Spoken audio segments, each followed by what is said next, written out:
Super Saravana stores.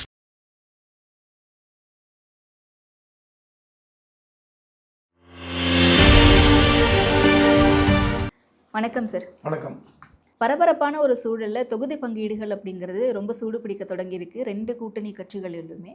இதில் திமுக பற்றி குறிப்பாக சொல்லணும் அப்படின்னா, திமுக கூட்டணி கட்சிகளை கையாளக்கூடிய விதம் அப்படிங்கிறது ரொம்ப ஹார்ஷாக இருக்குது அப்படிங்கிறத சமீபத்தில் திரு வேல்முருகன் அவர்கள் சொல்லியிருந்தார். கூட்டணியிலிருந்து தாவாக்கா கட்சி வெளியே போகிறாங்க, தமிழக வாழ்வுரிமை கட்சி அப்படின்னு அறிவிச்சது மட்டும் இல்லாமல் ஒரு 10 கோரிக்கைகளை முன் வச்சோம், பட் கோரிக்கைகளை வச்சு நீ கூட்டணி பேசுறியா அப்படின்ற மாதிரி பெரியண்ணன் பாணியில் எங்களை நடத்துகிறாங்க அப்படின்றாங்க. அண்ட் திருமாவளவன் அவர்களும் அதற்கு முன்பாக ஒரு வீடியோ ஒன்று வெளியிட்டிருந்தார். அதுலேயும் சில வருத்தங்களோடு அவர் பேசியிருந்தார். பல நெருக்கடிக்கு மத்தியில் தான் வேட்பாளர்கள் தேர்வு செய்ய வேண்டியிருக்கு, நிறைய முரண்பாடுகள் இருக்குது அப்படின்ற மாதிரி. லைக் முரண்பாடுன்னு கிடையாது, தொகுதி பங்கீடுகள் பேச்சுவார்த்தை அப்படிங்கிறதுல சிரமம் இருக்குது அப்படின்ற மாதிரி பேசுகிறாரு. இது எல்லாத்தையும் எப்படி புரிஞ்சுக்கலாம்? திமுகவினுடைய கையாளுதல் கூட்டணி கட்சிகளை எப்படி இருக்குது? நாங்கள் மிக ஒற்றுமையாக இருக்கிறோம், தொடர்ந்து கூட்டணியில் பயணிக்கிறோம். ஒரு பாஜகவுக்கு எதிராக ஒரு மதசார்பற்ற கூட்டணியை ஸ்டாலின் தலைமை அப்படி கட்டமைத்திருக்கிறது, இப்படி கட்டமைத்திருக்கிறது, எப்படியெல்லாமோ கட்டமைத்திருக்கிறது, இப்படியெல்லாம் பேசிக்கொண்டிருந்த கூட்டணி கட்சிகள். குறிப்பாக இந்த ஆட்சியின் சட்டமன்ற கூட்டத்தொடர் கடைசி நாளில் எல்லா கட்சி சட்டமன்ற தலைவர்களும் எப்படி பேசினார்கள் பார்த்தீங்க, இன்க்ளூடிங் தமிழக வாழ்வுரிமை கட்சியினுடைய தலைவர் வேல்முருகன் உள்பட. இந்த கட்சி இருக்க வேண்டும், திமுக இருப்பதால் தான் தமிழ்நாட்டில் மதசார்பற்ற கூட்டணி வலிமை பெற்றதால் தான் எப்படிலாம் இருக்குன்னு பாராட்டி பேசினார். அது 10 நாள் கூட ஆகலையே. சட்டமன்ற கூட்டத்தொடர் முடிந்து 10 நாட்களில் இந்த ஆட்சியை பற்றி குறைகளை சொல்கிறார், குற்றங்களை சொல்கிறார், கோரிக்கை வைத்துங்கிறார். அதெல்லாம் விட்டுருவோம். நீங்கள் திரும்ப சொன்னீங்க, விடுதலை சிறுத்தை கட்சியினுடைய தலைவர் திருமா அவர்கள் வெளியிட்ட வீடியோவில் வலி மிகுந்ததாக இருக்கிறது எங்களுடைய பேச்சுவார்த்தை அப்படின்னார். மார்க்சிஸ்ட் கம்யூனிஸ்ட் கட்சிக்கு மொத்தமே 6 சீட் தான் கேட்குறாங்க, 7 கேட்டாங்க, கடைசி 6 வந்துட்டாங்க. 6 சீட்டுக்கு 5 முறை பேச்சுவார்த்தை. நாங்கள் பொலிட் பியூரோ கிட்ட பேசுகிறோம், தலைமை கழகத்தில் கூடி முடிவெடுப்போங்கிறாங்க. அப்போது இந்த கட்சி ஒரு 10 ஆண்டு காலமாக நீங்கள் பயணித்தீர்களே, என்ன உறவோடு பயணித்தீர்கள்? நான் திமுக தலைமையை தான் கேட்குறேன். எதிர்கட்சியில் பிளவு, எதிர்கட்சி கூட்டணியில் குழப்பம் ஏகப்பட்டது இருக்குது. கடந்த நாடாளுமன்ற தேர்தலில் அதிமுகவுடன் பயணித்த தேமுதிக இங்கே இருக்குது, அதே அதிமுகவுடன் பயணித்த எஸ்டிபிஐ கட்சி இங்கே இருக்குது, பயணிக்காத பாஜக அங்கே இருக்குது, இல்லைன்னு சொல்ல. ஆனால் நாங்கள் ஒன்றாக பயணித்தோம், ஒரு சிறப்பான தலைவர் எங்களுக்கு கிடைத்திருக்கிறார்னு அப்படி உள்ளார்ந்த அன்போடு பெருமையோடு பேசிய கூட்டணி கட்சிகளுக்கு என்ன நிலைமை? இன்றளவும் முதலமைச்சர் அதை நான் சொல்லிடுறேன். காரணம், இதற்கு முழு முதல் காரணம் திமுக தலைமை தான். காரணம், காங்கிரஸ் கட்சி அவங்க பீகார் தேர்தலுக்கு அந்த தோல்விக்கு பிறகு எங்களுக்கு விரைவில் தொகுதிகளை கொடுங்க, நம்பரை முடிவு பண்ணுங்க, அப்போ தான் நாங்கள் களத்துக்கு போய் வேலை செய்ய முடியும், இல்லை என்றால் எங்களுக்கு சிக்கல் அப்படின்னு சொன்னாங்க. அப்போது இந்த காங்கிரஸ் முரண்டு பிடிக்கிறது என்பதற்காக மற்ற கட்சிகளை அப்படியே தள்ளி கொண்டு இந்த நிலைமைக்கு நிறுத்தியது திமுக. ஒன்று. ரெண்டாவது, நீங்கள் ஆளுங்கட்சி, எப்பவுமே ஒரு ஆளுங்கட்சியாக இருக்கும்போது ஆன்டி இன்கம்பன்சி எல்லாருக்கும் இருக்கும். நாட் ஓன்லி டிஎம்கே, காங்கிரஸை பாதிக்கும், கம்யூனிஸ்ட்டை பாதிக்கும், விசிகாவை பாதிக்கும், அதிமுக பாதிக்கும், எல்லா கட்சியும் பாதிக்கும். அப்படி இருக்கும்போது நீங்கள் சுமூகமாக உக்காந்து பேசி ஒரு 2 மாதங்களுக்கு முன்பு அழகாக பேசி முடித்து புதிய கட்சிகள் வந்தால் எப்படி விட்டு தருவது? நான் உங்களுக்கு சீட் தரோம், வாங்க உக்காந்து பேசுவோம். உங்களோட தொகுதிகளை மாற்றி கேட்குறீங்களா?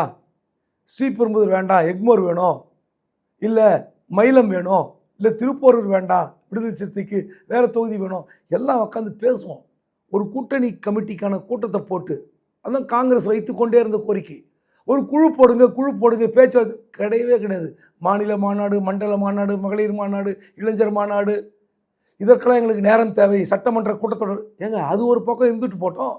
உக்காந்து பேசியிருந்தால் இந்த குழப்பம் வந்தே இருக்காது.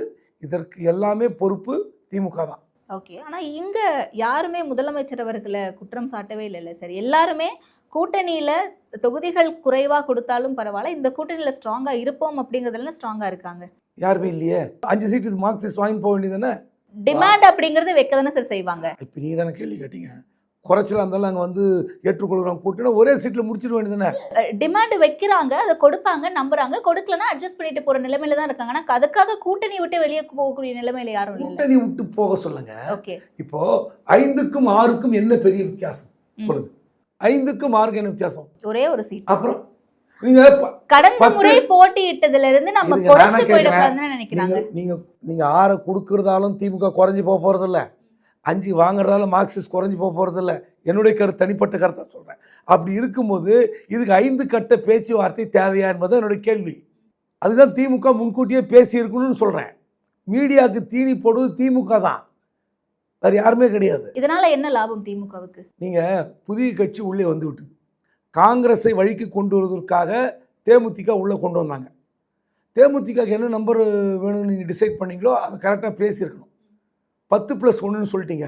10ன்னு ஒன்று நாங்கள் இவ்வளோ நாள் பயணிக்கிறோமே அப்படின்னு விசிகா கொந்தளிக்கிறது. அப்போ இரட்டை இலக்கம் எங்களுக்கு கொடுங்க. ஒருவேளை 9னா 9, 8னா 8 இந்த டிமாண்டுக்கு வந்துட்டாங்க விசிகா. காரணம், வட மாவட்டத்தில் எங்களுடைய செயல்பாடு அப்படி இருக்கிறது. ஒரு கூட்டம் போட்டால் நாங்கள் எப்படி எங்களுடைய செயல்பாடை விட உங்களுக்காக உழைப்பதற்கு தயாராக இருக்கிறோம் இப்படிலாம் விசிகா பேசுகிறது. நீங்கள் கடந்த நாடாளுமன்ற சட்டமன்ற தேர்தல் எவ்வளோ ஓட் ஷேரு இதெல்லாம் இல்லை, கூட்டணி பாதுகாப்பதற்கு திமுக தவறிவிட்டது என்றது என்னுடைய பார்வை. ஆனால் மற்ற கட்சிகளை இப்போ கேட்குறாங்களே, டிமாண்ட் பண்ணுறாங்களே, இவங்க இதை வந்து காங்கிரஸ் வைத்த போது நீங்கள் குழு போடுங்க பேச்சுவார்த்தை நடத்துங்கன்னு சொல்லும் போது இந்த கட்சிகளும் அழுத்தம் கொடுத்துருக்க வேண்டும். தப்புன்ட்டாங்க. இவங்களும் கோட்டை விட்டாங்க. இன்னும் 30 நாள் இருக்குது தேர்தலுக்கு. சரியாக இன்று 30 நாட்கள். இப்போ எல்லாருக்கும் இப்போது திமுகவில் 40% புதுமுகங்கள் வரப்போகிறதுன்னு தகவல் இருக்குது. 40% புதுமுகங்கள்லாம் அவங்க போய் களத்துக்கு போய் செட்டில் ஆகிறதுக்கு 5 நாள் 6 நாள் ஆகும். அதே மாதிரி மற்ற கட்சிகளுக்கு இப்போது என்னதான் டிஜிட்டல் உலகமாக இருக்கட்டும், சின்னங்களை கொண்டு போய் சேர்ப்பது சுலபமாக இருக்கட்டும், எதுவாக இருந்தாலும் நீங்கள் அவங்கள ஒரு இலகன தன்மையோடு ஒரு ஆனந்தத்தோடு அந்த கேண்டிடேட் போய் வேலை செய்கிற அந்த வாய்ப்பை திமுகவும் திமுக கூட்டணி கட்சிகளும் செய்ய தவறிவிட்டது. திருமாவளவன் அவர்களே எடுத்துப்போமே, 6 சீட்டு கடந்த முறை வாங்கினாங்க அப்படின்னா அவங்களுடைய களப்பணியாக இருக்கட்டும், நீங்கள் சொன்ன மாதிரி இளைஞர்கள் கூட்டமாக இருக்கட்டும், ஒவ்வொரு மாநாட்டுக்கும் எவ்வளோ பேர் வராங்கங்கிறத பார்க்கணும். அண்ட் அதை தாண்டி கடந்த முறை யார் யாருக்கெல்லாம் 6 சீட்டு கொடுத்தாங்களோ அதில் அதிகமாக வெற்றி பெற்றது இவங்க தான். மாநில கட்சி அப்படின்ற அங்கீகாரமும் வாங்கியிருக்காங்க சமீபத்தில். திருமாவளவன் அவர்களுக்கு கூட கூடுதல் சீட் கொடுக்கறதுல என்ன பிரச்சனை இருக்குது? அவங்க எப்படி ட்ரீட் பண்ணுறாங்கன்ற ஒரு விதம் இருக்குல்ல சார், அதை தான் பிரதானமாக எல்லாரும் சுட்டி காட்டுறாங்க. கூடுதல் சீட்டு கொடுக்கறது கொடுக்காமல் இருக்கிறது திமுக தலைமை எடுக்கிற முடிவு. அதை நான் அதுவும் சொல்ல மாட்டேன். நீங்கள் இது சுமூகமாக முடிக்கணுமா முடிக்காதுன்றதை நான் கேள்வி கேட்க முடியும். எத்தனை சீட்டு கூட கொடுங்க, இத்தனை சீட்டு குறைங்க நான் சொல்ல முடியாது. இப்போது மார்க்சிஸ்ட் கம்யூனிஸ்ட் கட்சி வந்து கடைசியாக முதலமைச்சர் ஸ்டாலினே பார்க்குறாங்க ஞாயிற்றுக்கிழமை நேத்திக்கு.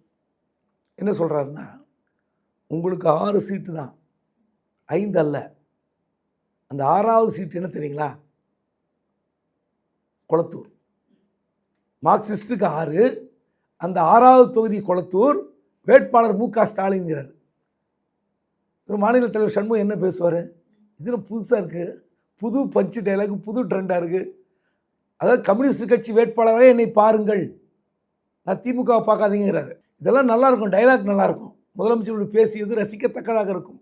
ஆனால் அவங்க என்னென்ன தேமுதிகவுக்கு இவ்வளோ கொடுக்குறீங்களே, எங்களுக்கே அவ்வளோ கொடுக்க மாட்டீங்க. அப்போது உங்கள் கட்சியோடு இணைந்து செயல்பட்டதற்கு, அதாவது ஒரு பல்வேறு பிரச்சனைகளுக்காக போராட வேண்டிய நேரத்தில் கூட போராடாமல் கூட்டணிக்காக நாங்கள் அடங்கி இருந்தோமே, எங்களை வந்து இப்படி நடத்துகிறீங்களேன்ற கோபம் இருக்குல்ல, அது மார்க்சிஸ்ட்டுக்கு இயற்கையாக இருக்கும்.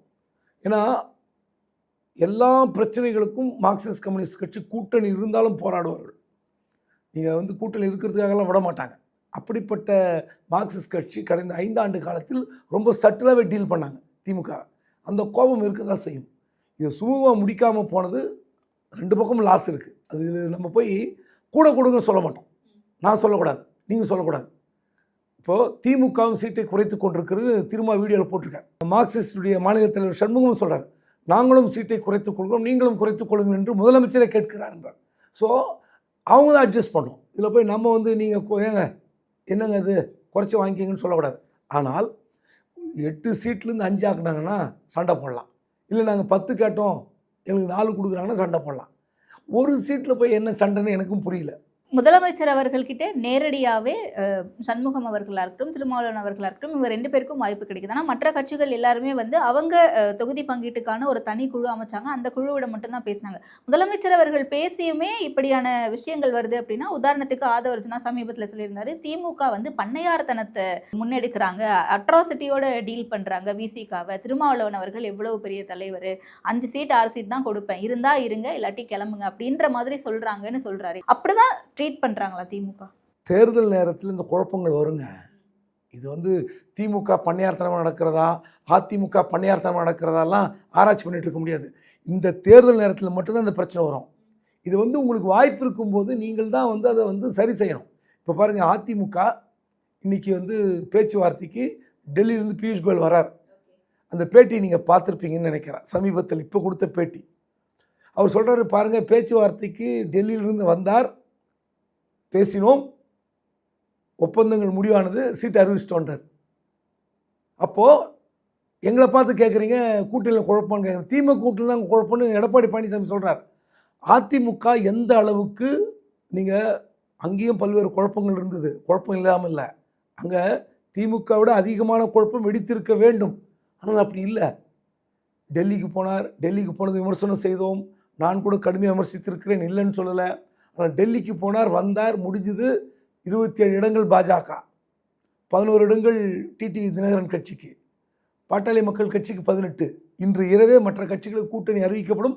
25ஆம் தேதி மயிலாப்பூரில் பிரச்சாரங்கிறார். அப்போது களத்திற்கு அதிமுக முந்தி போகிறது. ஜெயலலிதா இருக்கும்போது தான் அது நடக்கும். தொகுதிகள் முன்கூட்டி அறிவிப்பார், வேட்பாளர் முன்கூட்டி அறிவிக்கப்படும், பிரச்சாரத்துக்கு அதிமுக முன்கூட்டியே செல்லும். ஆனால் ஆளுங்கட்சி எல்லா வாய்ப்பும் வசதியும் இருந்து திமுக கூட்டணியில் ரொம்ப அமுக்கமாக இருந்த கூட்டணி கட்சிகளும் எல்லாம் உட்காந்து சண்டை போட்டுட்ருக்கு. இதை விட மோசமான சண்டை நடக்கும். அதாவது எந்த சின்னத்தில் யார் போட்டியிடுவது, தாமரை சின்னத்திலா அல்லது இரட்டை இலையில, இந்த குழப்பம் நடக்குன்னு பார்த்தீங்கன்னா, அதிமுக எல்லாத்தையும் முடிச்சுக்கிட்டு 25ஆம் தேதி, மார்ச் 25ஆம் தேதி பிரச்சாரம். அப்போது நீங்கள் எடப்பாடி பழனிசாமி அவர் மீது 1000 ஒன்று இங்கே எத்தனை குற்றச்சாட்டு வேணால் வைக்கலாம், குறைகள் சொல்லலாம். ஆனால் அவர் ப்ரூவ் பண்ணிட்டார்ல, சுமூத்தாக ஹேண்டில் பண்ணிட்டாரு. பாஜக 40 சீட் கேட்டாங்க. இன்னும் சொல்லட்டுமா, காங்கிரஸிட ஒரு சீட் குறைச்சி கொடுத்துருக்காரு. யாருக்கு? பாஜக வாங்கியது 27, காங்கிரஸ் பெற்றது 28. இந்த கான்ட்ரவர்சி இருந்துச்சுல சார், காங்கிரஸுக்கு 28 கொடுக்குறாங்கன்னா அதை விட அதிகமான எண்ணிக்கையில தான் பாஜக ஒரு சீட்டாவது அதிகமாக இருக்கணும்னு சொல்லி பாஜக கேட்டதாக தகவல் உண்டு. ஆனால் அதை விட ஒரு சீட்டு குறைத்திருக்கிறார். கடந்த நாடாளுமன்ற தேர்தலில் காங்கிரஸை விட பாஜக இரட்டை இலக்கத்தில் வாக்கு வங்கியை நிரூபித்து விட்டதாக எல்லோரும் பேசி கொண்டிருக்கிறார்கள். அந்த சூழலில் 11% வாங்கிய பாஜகவுக்கு 27, கடந்த சட்டமன்றத்தில் 20, இப்போ 27, அதாவது 30 கூட வாங்கியிருக்க முடியும் பாஜக. எடப்பாடி பழனிசாமி தலைமையை மிரட்டியோ அல்லது உருட்டியோ அன்பாகவோ எப்படி வேண்டுமானாலும் பேசி 30-35 இடங்கள் வாங்கியிருக்க முடியும். 27 முடிச்சார்ல, அப்போ சக்ஸஸ்ஃபுல் எடப்பாடி தானே? சொல்லுங்கள். உங்களுக்கு வாய்ப்பு இருந்து நீங்கள் கோட்டை விட்டீங்களா? அதுதான் நம்ம விமர்சிக்கிறோம். யார் மேலே தப்பு இருக்குன்னு நினைக்கிறீங்க? திமுக தரப்புலையா, இல்லை கூட்டணி கட்சிகள் இதை முன்னாடியே இந்த டிமாண்டை ஸ்ட்ராங்காக வச்சுருக்கணுமா? எந்த இடத்துல சிக்கல் இருக்குது? ஏன்னா இவ்வளவு நாள் நம்ம எல்லாருமே அதான் சார் பேசிகிட்டு இருந்தோம், திமுக கூட்டணி ரொம்ப இன்டாக்டாக இருக்காங்க, வெற்றி கூட்டணியாக அமைய போகிறாங்க அப்படின்னு சொல்லிட்டு. இப்போ தேர்தல் நெருக்கத்தில் இந்த மாதிரியான மனக்கசப்புகள் என்ன மாதிரியான இம்பாக்ட் கிரியேட் பண்ணும்? தேர்தல் நேரத்தில் ஒரு 5-6 நாள் இந்த மனக்கசப்புகள் இருக்கும். எப்பவுமே தேர்தல் வந்து நடக்கும்போது, தேர்தல் இந்த வேட்பாளர் தேர்வு அல்லது கூட்டணி கட்சிகளுடைய தொகுதி பங்கீடு இதெல்லாம் நடக்கும்போது இந்த மனக்கசப்புகள் இருக்க செய்யும். 5 நாட்கள் பேசுவார்கள். அப்புறம் போய் தேர்தல் வேலையில் ஈடுபட்டால் இதெல்லாம் மறைஞ்சிடும், இல்லைன்னு சொல்ல. ஆனால் கம்யூனிஸ்ட் கட்சிகள் அப்படி அல்ல, ரொம்ப மனக்கசப்போடு இருப்பார். நீங்கள் வந்து எங்களை எப்படி நடத்துகிறீங்கன்றத கம்யூனிஸ்ட் கட்சி ரொம்பவே காரசாரமாக பேசுவாங்க. இன்னும் சொல்ல போனால், இப்போ காங்கிரஸுக்கு இதில் பல தொகுதிகள் மாறும்ங்கிறாங்க. இப்போ நீங்கள் எப்போ வந்து முடிவெடுத்து எப்போது அறிவித்து 27, 28ங்கிறாங்க. எப்போ வேட்பாளர் பட்டியல் அறிவிப்பு வரும். அப்போது இதில் வந்து மாறுதலுக்கு உட்பட்டதா? பல இடங்களில் காங்கிரஸ் பிரச்சனை செய்யும். மதிமுக ஏற்கனவே கொஞ்சம் முரண்டு பிடித்து கொண்டிருக்கிறது, சில தொகுதிகளை மாற்றி கேட்கிறது. விசிகாவும் சில தொகுதிகளை மாற்றி கேட்கிறது. போன முறை போட்டியிட்ட தொகுதியில் வேண்டாம், எங்களுக்கு வேறு கொடுங்கன்றாங்க. இப்போ இதெல்லாம் வந்து இந்த நேரத்தில் இன்னும் வந்து பிரச்சனையை வந்து அதிகமாக்குமே தவிர குறைக்காது. இந்த கசப்புகள் இருந்தாலும் ஆளுங்கட்சியுடைய வசதிகள், வாய்ப்புகள், பொருளாதார பலம் எல்லாம் சேர்ந்து இந்த களத்தை மாற்றக்கூடிய வாய்ப்பு இருக்கலாம். ஆனாலும் கேண்டிடேட் மாறுகிற அல்லது தொகுதிகள் மாறும்போது இருக்கிற பிரச்சனை, இந்த வேட்பாளரை விட இந்த தொகுதி மாறுகுதில்ல. இப்போ போன முறை திமுக போட்டிருக்கோம், அந்த இடத்துல விசிக வந்திருக்கும், அல்லது காங்கிரஸ் வந்திருக்கும், அல்லது மதிமுக மாற்றி இந்த மாதிரி சுச்சுவேஷன் வரும்போது இந்த பிரச்சனை இன்னும் 5-6 நாட்கள் நீடித்தால் அது வெற்றி வாய்ப்பில் எதிரொலிக்கும். ஓகே, திமுக நின்ன இடத்துல திமுகவே வேற வேட்பாளரை மாத்தி நிக்க வச்சா சிக்கல் கிடையாது. வேற வேட்பாளர் இல்ல, அதான் சிக்கல் கிடையாதுன்ற கூட்டணி கட்சிகளை நிறுத்தும் போது ஏற்படுகிற குழப்பம் இருக்குல்ல. ஏன்னா அது ஒரு 10 நாட்களுக்கு அந்த தாக்கம் இருக்கும். இப்போ நாங்கள் திமுக தான் இந்த தொகுதி நிற்கும் அப்படின்னு ஆசைப்பட்டு ஏற்கனவே இருந்த வேட்பாளரோ அல்லது வேறு வேட்பாளரோ இருக்கலாம், ஏற்கனவே வெற்றி பெற்ற வேட்பாளராக இருக்கலாம், அல்லது புதிய வேட்பாளராக இருக்கலாம். அப்போ நீங்கள் இது திமுகக்கு இல்லை, இது காங்கிரஸுக்கு இல்லை விசிகாக்குன்னு வரும்போது ஏற்படுகிற குழப்பம், தாக்கம் இருக்குல்ல, அது 10 நாளாக மறையாது இருக்கு. இன்னும் 30 நாள் இருக்குது. இந்த 10 நாள் இந்த பிரச்சனை எப்படி நீங்கள் வேலை செய்வீங்க? இன்னைக்கே லோக்கல்ல அக்னி அப்படின்ற ஒரு நிறுவனம் நடத்திய சர்வேல என்ன வருது அப்படின்னா, திமுக 45% வாக்குகளோட 180 தொகுதிகள் கிட்ட வெற்றி பெற்று பெரும்பான்மையோட ஆட்சி அமைக்கும் அப்படின்ற மாதிரி சொல்லியிருக்காங்கல்ல. ஸோ இது ஏற்றுக்கொள்ளக்கூடிய வகையில் இருக்கா சார்? சர்வே 45% திமுக இருக்குது, அதுக்கு அடுத்து 38.5% அதிமுக இருக்குது, தாவேகா விஜய் கட்சிக்கு 9 சம்திங் கொடுத்துருக்காங்க. இந்த சர்வேலாம் எப்படி எடுக்கிறாங்க என்ன உண்மையில்? ஆனால் யதார்த்தம், கள யதார்த்தம், இன்றைக்கி ஆளுங்கட்சிக்கு அட்வான்டேஜ் இருக்குது, ப்ளஸில் இருக்குது, நான் மறுக்கலை. ஆனால் விஜய் என்ன முடிவெடுக்க போகிறார்? பாண்டிச்சேரி ஏதோ அறிவிச்சிட்டாரு, ஏதோ தனியாக அதில் குழப்பம் வந்திருக்கு, கட்சிக்காரனுக்கு இல்லை, அதில் ஏகப்பட்ட முன்னாள் பாஜக முன்னாள் அதிமுகலாம் இருக்கிறாங்க. அப்போ போஸ்ட் ஓட்டியவனுக்கு கட்சிக்கார ரசிகனுக்கு தான் கிடைக்கும் என்று தலைவர் உறுதியளித்தார்னு சொல்லி பொதுச்செயலாளர் ஆனந்த் சொன்னார். அது என்னாச்சு? அதெல்லாம் வேற. தமிழ்நாட்டில் அவர் என்ன முடிவெடுக்க போகிறார்? முடிவு எடுத்துட்டாங்களே சார், விஜய் தான் முதலமைச்சர் வேட்பாளர், தனித்து போட்டி, 234 தொகுதியிலுமே வேட்பாளரை போட போகிறாங்க. ஆனால் கடைசி வரை இந்த பாஜக அவரை தனியாக போட்டியிட அனுமதிக்குமா, விடுமா என்பது தெரியாது.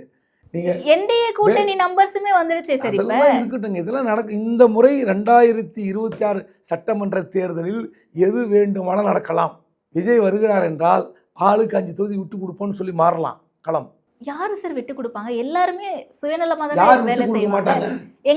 எங்களுடைய கட்சிக்காக நாங்க வெற்றி பெறணும், எங்களுடைய வேட்பாளர் வெற்றி பெறணும்னு நினைப்பாங்க. தமிழ்நாட்டை சேர்ந்த பாஜகல ஒரு பெரிய லாபியிஸ்ட் இன்னும் ஒர்க் பண்ணிட்டு இருக்காரு. நீங்க யாரோன்னா கேட்டுங்க, எந்த பத்திரிகையாளர் வேண்டுமானாலும் பேட்டிடுங்கள், இல்லை எந்த அரசியல்வாதிகளும் பேட்டிடுங்கள். தமிழ்நாட்டை சேர்ந்த மிகப்பெரிய பாஜக லாபியிஸ்ட் இன்னும் விஜய்க்காக முயற்சி எடுத்து கொண்டிருக்கிறார். அது அன்பாகவோ அல்லது வேறு எந்த வகையிலோ அந்த முயற்சி தொடர்கிறது. ஒன்று, இப்போ இயக்குனர் அட்லியுடைய மனைவி வளைகாப்புக்கு போனார்ல, அந்த மும்பையிலும் விஜய் அவர்கள் ரகசியமாக மத்தியில் ஒரு ஆளுங்கட்சியினுடைய விஐபியை சந்தித்திருப்பதாக தகவல் இருக்கிறது. அதனால் என்ன முடிவெடுக்க போகிறாருன்னு தெரியாது. கரூர் 41 பேர் பலி சம்பவத்தில் சிபிஐ குற்றப்பத்திரிகையில் விஜய் பெயர் வந்தால் விஜய்க்கு தமிழ்நாட்டில் என்ன மைலேஜ் இருக்கும்? அதை எப்படி அவர் சமாளிப்பார்? 41 பேர் பலிக்கு விஜய் குற்றவாளி என்று சிபிஐ அறிவிப்பு, குற்றப்பத்திரிகை தாக்கல் என்று வந்தால் அதை விஜய் சமாளிப்பாரா? அதனால் இப்படி ஒரு நெருக்கடி வந்தால் தமிழ்நாட்டில் இன்னொரு அலையன்ஸ் சேஞ்ச் வரலாம். 30ஆம் தேதி வேட்புமனு தொடங்கி 4ஆம் தேதி வேட்புமனு முடிந்து 9ஆம் தேதி ஸ்க்ரூட்னிலாம் முடிகிற வரை அல்லது வேட்புமனு தாக்கல் செய்கிற வரை இந்த பிரச்சனை அல்லது இந்த விவாதம் நடக்கத்தான் செய்யும். ஓகே, அப்போ அடுத்த ஒரு 10-20 நாளைக்கு இது இருக்கும்னு சொல்கிறீங்க? அதான் நான் சொன்னேன், கண்டிப்பாக இருக்குன்றேன் சார். ஆனால் விஜய் ஒருவேளை ஸ்ட்ராங்காக நின்றுட்டாரு அப்படின்னா எப்படி சார்? விஜய் தனியாக நின்னா டிஎம்கே அலையன்ஸ்க்கு அட்வான்டேஜ். நான் ஆல்ரெடி மென்ஷன் பண்ணியிருந்தேன், ஆதவர்ஜுனா அவர்கள், திருமாவளவன் அவர்கள் ஒவ்வொரு மேடையிலுமே இல்லைங்க, யாரும் கோச்சிக்கிட்டு வெளியே போக போகிறதில்ல. அவர் ஆதவர்ஜுன் விட்டுருங்க. இப்போது சண்டை போடுற மார்க்சிஸ்ட் வெளியே போகுமா? பயங்கர சண்டை தான். இப்படிதான் தமிழக வாழ்வுரிமை கட்சியும் வரமாட்டாங்கன்னு பேசிட்டு இருந்தாங்க, வந்துட்டாங்கல்ல சார். அந்த மாதிரி வர்றதுக்கான பாசிபிலிட்டிஸ் எதுவுமே இல்லையா? வேல்முருகன் தான் விட்டுறேன். வேல்முருகன் சண்டை போட்டு போனார், விட்டுருவோம். மார்க்சிஸ்ட் கம்யூனிஸ்ட் கட்சி விசிகா, இப்போ 2 கட்சி தான் சண்டை போட்டுட்ருக்கு திமுக கிட்ட. கூடுதல் இடம் கேட்டு அல்லது இருக்கிற இடத்தையாவது கொடுங்கன்னு. இந்த 2 கட்சிக்குமே செட்டில் ஆகிறதுக்கு அதிக வாய்ப்பு இருக்குது. விசிகாவுக்கு குறைந்தது 7 தொகுதிகள் உறுதி செய்யப்படும் நான் நம்புகிறேன். கடந்த முறை வாங்கிய 6 விட ஒரு தொகுதி கூடுதலாக கிடைக்கும். மார்க்சிஸ்ட்டுக்கு 6 கிடைக்கலாம், 5 கிடைக்கலாம். இவங்க 2 பேர் வெளியே போக மாட்டாங்கன்றது என்னுடைய கருத்து. அதனால் என்ன சண்டை போட்டாலும் திமுக கூட்டத்தில் இருக்க போகிறார்கள். வெளியே போகிறதுக்கு வாய்ப்பு இல்லை. கூடுதலாக பெறுவதற்கு முயற்சி நடக்கும், அவ்வளோதான். மக்கள் நல கூட்டணியில் 25 தொகுதிகள் எனக்கு கொடுத்துருந்தாங்க. அந்த இடத்துல என்னால் தனிச்சு ஒரு முடிவு எடுக்க முடிஞ்சுது. ஆனால் இப்போ வெறும் 6 தொகுதிகள் கொடுத்துருக்காங்க. என்னால் அப்படி தனிச்சு செயல்பட முடியல, என்னால் ஒரு முடிவு எடுக்க முடியல, பல நெருக்கடிகள் இருக்குது, போராட வேண்டியிருக்கு அப்படின்னு தானே சொல்கிறாரு. இப்போ அவ்வளவு நெருக்கடியோடு இருக்கணும் அப்படின்ற ஏதாவது ஒரு அழுத்தம் இருக்கா? மக்கள் நல கூட்டணி எப்போது நடந்தது? 2016. அப்போது இப்போதும் கம்பேர் பண்ண முடியுமா? அதன் பிறகு எத்தனை சீட் வாங்கினீங்க? 2021 எத்தனை சீட் வாங்கினீங்க? 6 தான் வாங்கினீங்க. அப்புறம் இப்போ சண்டை போட வேண்டியதானே? 21 சார் 5 வருஷத்துக்கு முன்னாடி 25 சீட் வாங்கினேன் கேட்க வேண்டியதானே? கேட்டாரா? இது அந்நேரத்துக்கு நடந்த பிரச்சனை வேறு. அதாவது இப்போ என்னென்னா அவர் தேமுதிகவுக்கு இணையாக கேட்கிறார். அதுதான் பிரச்சனை. எனக்கு தெரிந்து திமுக கூட்டணி விட்டு மார்க்சிஸ்ட்டும் வெளியேறாது, விசிகாவும் வெளியேறாது. சண்டை போடுவாங்க, கூடுதலாக ஒரு சீட்டு வாங்க ட்ரை பண்ணுவாங்க, அவ்வளோதான். வெளியே போய் யார் கூட சேர போகிறாங்க? இன்னொரு புதிய கூட்டணி அமைக்க போகிறாங்களா? வாய்ப்பில்லை. ரொம்ப நாளாக ஒரு ஆஃபர் வச்சுட்டே இருந்தார்ல சார் விஜய், பவர் ஷேரிங் அப்படின்னு சொல்லிட்டு. அந்த ஆஃபரை முதல்ல வைக்கும்போது அது விசிகாவுக்கான ஒரு வலையாக தானே பார்க்கப்பட்டுச்சு. அந்த ஆப்ஷன் இன்னைக்கு வரைக்கும் அது ஓப்பனே இல்லையா? அது இதுவரை போகாத விசிகா, இதுவரை போகாத எந்த கட்சியும் இப்போது அவர் இருக்கிற வலைக்கு யாராக போவாங்களா? விஜய் ஒரு அன்ப்ரூவன். அவருக்கு எந்த வித வாக்கு சதவீதம் ஒரு நிரூபிக்கப்படாத ஒரு கட்சி. இன்னும் சொல்லப்போனால் தமிழ்நாட்டில் அவரை நம்பி யாருமே தலை கொடுக்கல. அவரை வச்சு பேரம் பேசியிருக்கலாம். அவரை வைத்து காங்கிரஸ் பேரம் பேசியது, அவரை வைத்து விசிகா பேரம் பேசலாம், அவ்வளோதான் நடக்குமே தவிர திமுக விட்டு வெளியே போகிறதுக்கு வாய்ப்பு இல்லை, வாய்ப்பு வராதுன்னு நம்புகிறேன். ஓகே, ஒரே ஒரு நிறைவான கேள்வி. இவ்வளவு நாள் வந்த விமர்சனம் அப்படிங்கிறது அதிமுக ஒரு அடிமை கட்சியாக இருக்காங்க பாஜக கிட்ட அப்படின்னா திமுகவினரும் கூட்டணி கட்சியினரும் விமர்சனம் வைத்தாங்க. ஆனால் இப்போ சமீபத்தில் திமுக தான் தங்களுடைய கூட்டணி கட்சிகளை அடிமைகளாக நடத்துகிறாங்க. ஒரு 5 சீட்டுக்கும் 6 சீட்டுக்கும் போயிட்டு கெஞ்ச வேண்டியிருக்கு. கூட்டணி கட்சிகள் எல்லாருமே மனம் மருந்து நிற்கிறாங்க அப்படின்ற ஒரு விமர்சனம் இருக்குல்ல. இது ரெண்டுத்தில் எது சார் உண்மை? இதில் எது உண்மை எது பொய்யெல்லாம் ஆராய்ச்சி பண்ணக்கூடாது. தேர்தல் நேரத்தில் இந்த குழப்பங்கள் வரும். உங்களுடைய பார்வை எப்படி இருக்கு 2 கட்சி மேலேயுமே? அதை நான் முதல்ல டிஸ்கஸ் பண்ணிட்டோமே. நம்ம அதிமுகவை கடுமையாக விமர்சித்தோம். பாஜக எப்படியெல்லாம் உருட்டுது, மிரட்டுது, கட்டி ஆள்கிறதுன்னு. ஆனால் அந்த பாஜகவை சட்டிலாக டீல் பண்ணிட்டாரு. 40 தொகுதிகள் கேட்ட பாஜகவை 35, 36 நிறுத்தியிருந்தாருன்னா உண்மையிலே நம்ம ஷாக் ஆகிருக்கலாம். பரவாயில்ல, பாஜகவுக்கு அடிபணிந்து விட்டார்னு. கிடையாது. இன்னும் சொல்லட்டுமா, பாஜக கட்சி கடந்த முறை எங்கள் ஷீட் ஷேரிங் முடிஞ்சது நட்சத்திர ஹோட்டலில், லீலா பிளஸ் ஹோட்டலில் தான் எல்லாமே முடிந்தது. ஞாபகம் இருக்கா உங்களுக்கு? 2021 லீலா பிளஸில். இந்த முறை பாஜகவை எங்கே அழைத்து வந்தார்? ராயப்பேட்டையில் இருக்கிற அதிமுகவோட தலைமை கழகத்துக்கு அழைத்து எல்லாருமே பியூஷ் கோயல் உட்கார வச்சு, பாரு எங்கள் ஆஃபீஸுக்கு பாஜக வந்தாச்சு, சும்மா நாங்கள் ஸ்டார் ஹோட்டலில் முடிக்கல, எல்லாம் திமுக கேலி பண்ணுதில்ல, பாருங்கன்னு முடிச்சிட்டாரு. ஸோ அவரை பொறுத்த வரைக்கும் சக்ஸஸ், இது பெரிய சக்ஸஸ். எடப்பாடியை பொறுத்தவரை பாஜக அதிமுக அலுவலகத்துக்கு வந்தது. இன்னும் சொல்ல போனால் டிடி தினகரனை கூட்டு அங்கே உட்கார வச்சது எல்லாமே அதிமுக ப்ளஸ் தான். இதில் மைனஸ் கிடையாது. இங்கே என்ன பிரச்சனைனா, இங்கே திமுக ஏகப்பட்ட வாய்ப்பு இருந்தது. அதை கூட்டணி கட்சிகள் ரொம்ப உரிமையோடு கொடுத்து வைத்திருந்தன. அது திமுக தான் தவற விட்டது. இதற்கு கூட்டணி கட்சிகள் ஒரு காரணமாக இருந்தாலும் பட் இந்த லெவலுக்கு போயிருக்க வேண்டிய அவசியம் இல்லை. நீங்கள் ஷீட் ஷேரிங்கில் எப்படி டீல் பண்ணியிருக்கணும்னா, டிசம்பர் மாதமே இது ஓரளவுக்கு ஸ்மூத்தாக முடிச்சிருக்கணும். ஜனவரியில் இன்னும் அருமையாக டீல் பண்ணி முடிச்சிருக்கணும். நீங்கள் தேமுதிக உள்ளே கூட்டு வரல, அது வேறு விஷயம். ஆனால் கூடுதல் கட்சி உள்ளே வந்தால் எப்படி விட்டு கொடுப்பது அப்படின்னு ஒரு ஸ்கீம் போட்டிருக்கணும். அதுவரை திமுக ஒரு முன்னேற்பாடோடு செயல்பட்டுருக்கணும். அவங்க கோட்டை விட்டாங்க. அதற்கான விளைவுகளை திமுக கூட்டணி சந்தித்து கொண்டிருக்கிறது, அவ்வளோதான். ஓகே, அப்போ என்ன நடக்கும் திமுக கூட்டணிக்குள்ள அப்படிங்கிறத பொறுத்து பார்ப்போம் சார். நேரத்திற்கு நன்றி.